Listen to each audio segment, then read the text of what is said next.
Welcome, everyone, to the MMA Happy Hour podcast. I am Kyle Anthony, your host for today. We are talking UFC Vegas 103, headlined by Manel Kape and Asu Almabayev. We're going to be breaking down 4 plays here on the show today. And listen, we came off a profitable evening last weekend, picking up nearly 6 units of profit, plus money all over the place. Was able to catch some tickets there. So happy clients walked away with some profit. And we're going to keep this ball rolling here. If you want to become a client, link down in the description. I've got plays up right now for clients, and we'll be adding to that as we move closer to fight night on Saturday.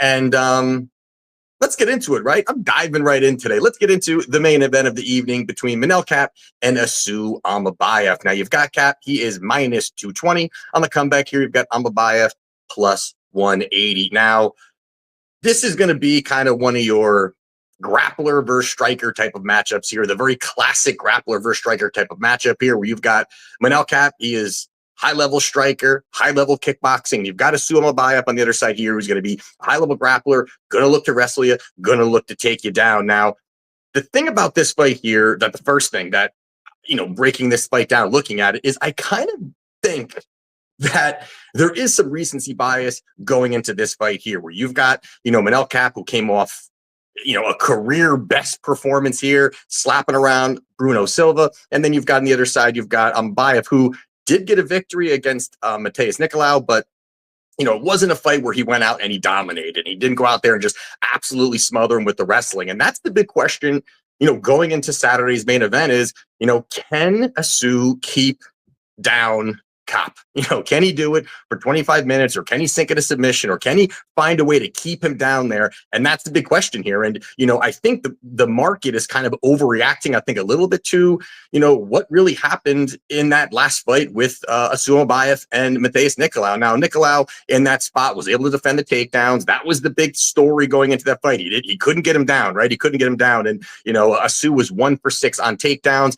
Not the greatest look overall, but you've also got to look at the fact that Matheus Nicolau is really solid when it comes to his takedown defense, 90% takedown defense rate. He's definitely a guy that has good distance management. He keeps moving. He makes it tough for opponents to really kind of catch the range with him, and overall just strong defensive wrestling. And he really prides himself on that. There's many times he said in interviews, that's his big thing. He really believes he's one of the better guys to defend the takedowns because he wants to keep it striking. Now, the guy, does not have the best chin, but again, the defensive wrestling, I think, is there for him. Now, you look at really the other side of it here where, Asu has found a lot of success in his wrestling. It just wasn't in the last fight, So again, not the highest level of opponents compared to Kape, but you look at it, things start to line up a little bit here, where you're looking at, CJ Vergara. He fought 9 takedowns against him, 9 minutes of control time. He also fought the massive 6-foot frame of Jose Johnson, 6 takedowns on him, 11 minutes of control time. Now, he's continually getting better with some of those things that, positionally being a lot better, but he does have slick transitions. He does have the ability to bank the rounds. And that's really where this fight starts to lean me towards the underdog, and you're looking at this price here. It's a wide line overall. And, Kape, everyone's going to kind of maybe point to Kape the fact that he's got a 77% takedown defense rate. And again, not bad, but I think it's a little misleading when you're looking at that fight here where, out of his 8 UFC fights, really he's only fought 3 guys that are going to really have that wrestling threat, that are really going to be guys that are going to take you down, that can really maul you. They're going to have high-level grappling. And all 3 of those fights, Kape has lost. Other fights where he's fighting strikers, very comfortable, very willing to strike in the pocket, but just very out of sorts when it's coming to guys that can look for those takedowns. Now, the 3 guys, obviously high-level guys. He lost to Pantoja. Pantoja actually only shot 1 takedown. So it's not like, you see that, oh yeah, he stopped the 1 takedown. Pantoja didn't even shoot takedowns, which is very odd in that fight there. But then he lost to Nicolau, and he lost to Muhammad Mokaev. Now, again, in those situations, he was very gun shy. He wasn't comfortable in the pocket. He couldn't really let his hands go. And that's the big issue here, where he's scared to enter the pocket. He's worried about the takedowns. He's more really playing a defensive game than he is playing an offensive game, where he's done that against a lot of the strikers. So not only the fact that he has the vulnerability when it comes to the grappling, and if this fight does hit the mat, and I do expect it to hit the mat, on the feet, he doesn't have the volume. The volume really falls off, really declines when he's facing these type of guys stylistically. And you kind of look at it recently, over his last two fighters that he's faced that were strikers, it was Bruno Silva and Felipe Dos Santos. Bruno Silva, he landed 111 significant strikes against Felipe Dos Santos, 112 significant strikes over the fight. Now, these are all 3-rounders. And now you look at, the combined strikes landed against Pantoja, Nicolau, and Makayev combined in 3 fights is 130 significant strikes. And I think that's very important here because it's really telling you what's kind of going on here. What he's just not comfortable with it. He's just not able to try to get into that rhythm. And I think here you're looking at it. This is going to be in the apex cage. It's going to be an opportunity here for Asu to cut the distance, look for takedowns, dive at legs. And I think there's going to be opportunity here for him to get some of that control time and really smother some of the grappling that Cap has. And again, bigger cage, there's going to be a lot more footwork. Cap could kind of, backpedal a little bit, circle, find more space to throw some shots. Here, he starts backpedaling, his back could be up against the cage. And I think that's really where Asu could find a lot of success in those takedowns and in the opportunity to get some control time. Now, the other part here, lastly, is going to be, a lot of this is going to be looking at, strength of schedule. And of course, you've got Cap, who has, been in the UFC longer. He's going to face some, high level guys. But when you're looking at it, yes, he's lost to 3 guys that were typically are wrestling threat.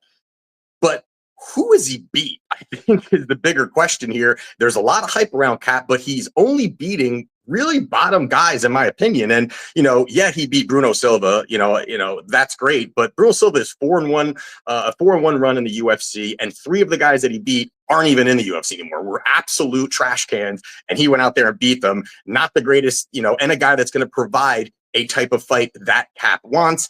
So again, not that impressive of a win, in my opinion. David Dvorak's 0-3 run in the UFC right now.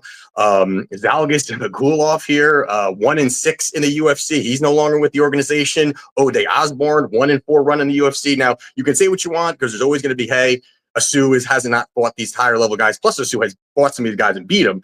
But that's always the big talking point. And here, to me, I'm not that impressed with Cap. I think shows flashes of greatness. I think he shows flashes of really high level striking. But I think that these takedowns and these wrestlers give him massive problems. And now you're looking at a plus 180 number here.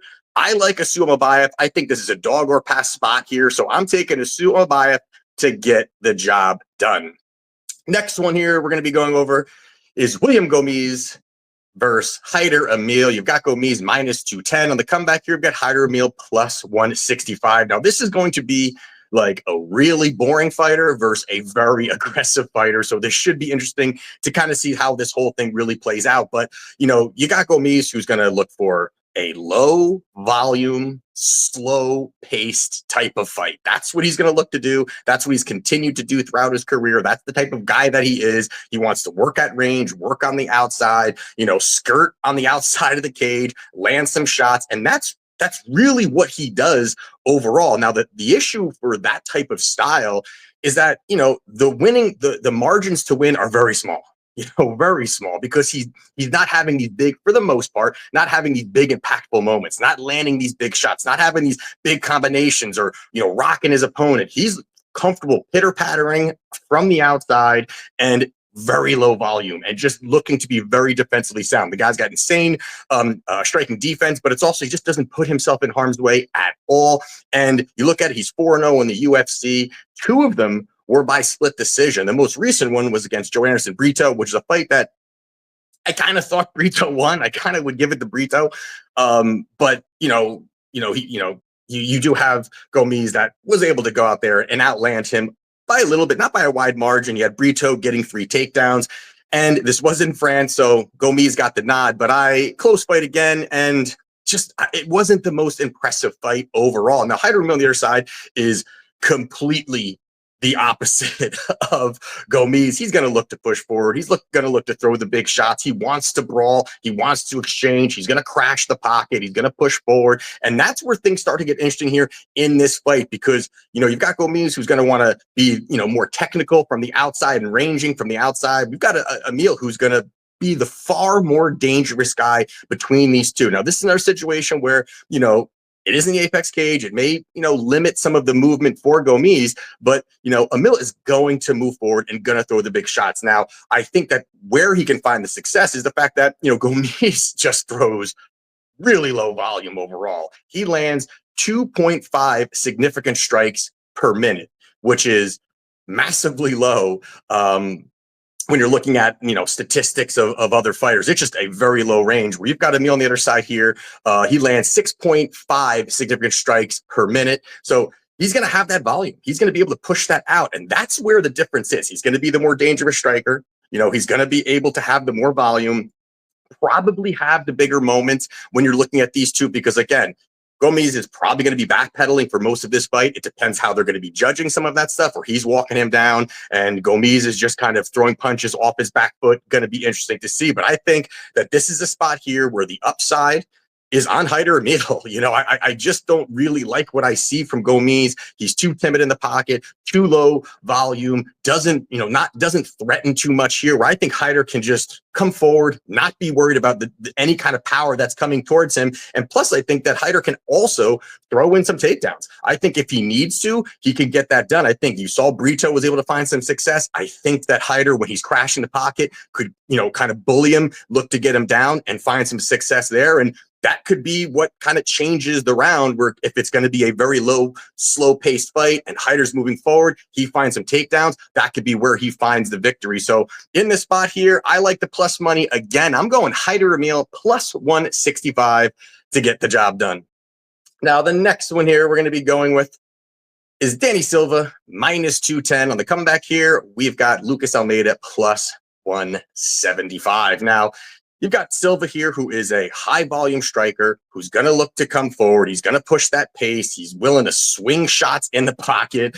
And he's also got some good movement. And he's coming off a split decision victory over Josh Kulabau. Now, this is another situation here where guy got the victory, but I was not impressed with what I saw. Now, Kulabau, I'm not very high on the guy to begin with at all, but Silva was getting really touched up clean by Josh Kulabau, where this was a fight where it, early it looked like that, Silva was having some success. As the fight was going, Kulabau was starting to land some good shots. And it really, the game changer here that really allowed Silva to get the victory was the takedowns. That was really what kind of banked him the rounds, kind of gave him the edge. And that, to me, I don't think that's really what's going to be happening in this particular fight here, where you've got Silva again. He's going to move forward with those shots, but the big red flag on him is how hittable he is. Now, Josh Kulabau, who, has some good boxing, but really doesn't have power. You've got Almeida, who throws big bombs, comes in with power. And that's where this difference is, I think, where you can see that a guy who's willing to be hit, now about to be hit by a much harder striker. I think that's where you're going to see some success in this particular spot. Now, you've got a Silva. He lands 8 significant strikes per minute, which is high. That is a very high number. He's pushing out that volume. He is landing them. Now, the issue here is that he still has a negative striking differential. He gets hit over 9 significant strikes per minute. That's a wild stat, to be honest with you. A lot of times you're not seeing a guy that's going to be throwing out that much volume and then also get hit more times, but he is. And I think that offers opportunities here for a guy like Lucas Almeida, who's going to look to throw the big shots. You've got a lot of vulnerabilities, I think, on the side of Silva, where Silva's going to want to look to outpace him, push that pace, throw a lot of combinations. He leaves his head on the center line. He can be hit. And if Lucas Almeida, I think, can land 1 or 2 shots, that's going to be a game changer. I think he could land the big shots, really, rock him, and possibly a knockout, I think, in this spot here. And, he's the harder hitter between the two. He pieces his combinations together better. He's got solid Muay Thai. I think there are some good things with him. I think the finishing upside is going to be on Lucas Almeida's side as well, too. And the more impactful shots, I think, are going to come from Almeida in this spot, because how willing Silva is to get hit, I think some of these shots are going to land clean right on the chin, and you're going to see Almeida find some success. Now, I think this is a spot where it's kind of a 50-50 type of fight here, where I'm very surprised, to be honest with you, very surprised that Danny Silva is, a 2-1 favorite and climbing. I mean, this number continues to go up, and I just don't really, I don't really see it. I just don't really see it here. I think this line is too wide. I think in a 50-50 fight where both these guys have flaws, both these guys are willing to scrap, Both of them are going to stand probably toe to toe and throw. That brings high variance to a fight like this. And then you're looking at a minus 280, minus 218, minus 220, whatever it may be for Silva here. I think Lucas Almeida is the side here. You may actually be able to get a better number on Lucas Almeida, depending where this price is going to go. But I am taking Lucas Almeida plus 175. And the last one here we're going to go over is going to be Charles Johnson versus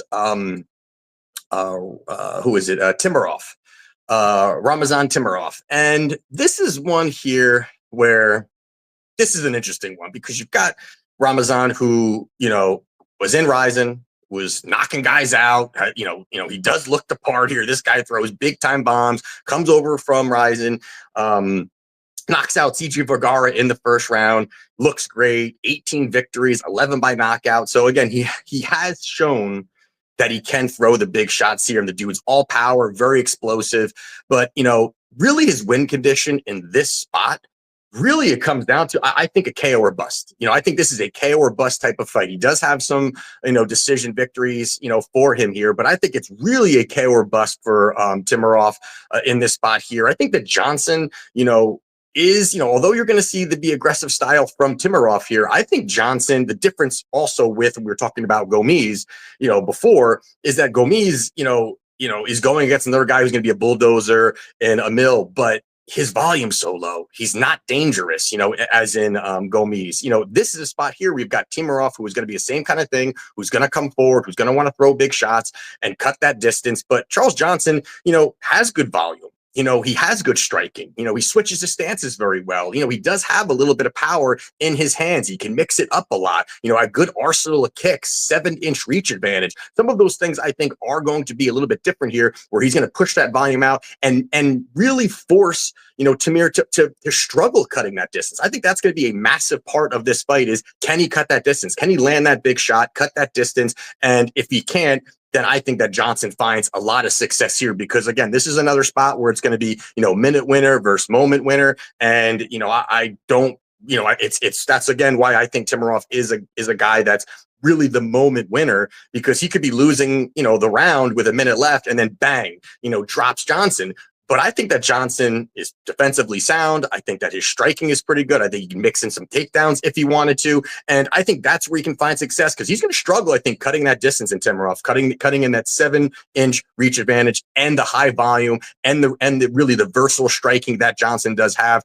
I think that's going to be where this fight plays out. He's going to have the better footwork, better distance management overall. And really, he doesn't set, as in Timurov, he doesn't set up his combinations. He's just winging big right hands, doesn't set anything up. And I think Johnson should find success here, should out-volume him, really land the crisper shots, and just stay safe, steer clear of danger here. So in this spot here, I do like Charles Johnson to get the job done. So there you have it for my plays for UFC Vegas 103. If you want to become a client, link down in the description. Cash last week, got a ton of events coming up. As I always keep saying here, we got like 8 more events coming up, and then we have like 1 week off and then a bunch more events. So it's not like it stops. So that's the great part here, that there's really no off season. We got to keep it going. So again, like the video, would appreciate it. Let me know what you think of these plays in the comment section, and we'll do this again next week, and let's cash.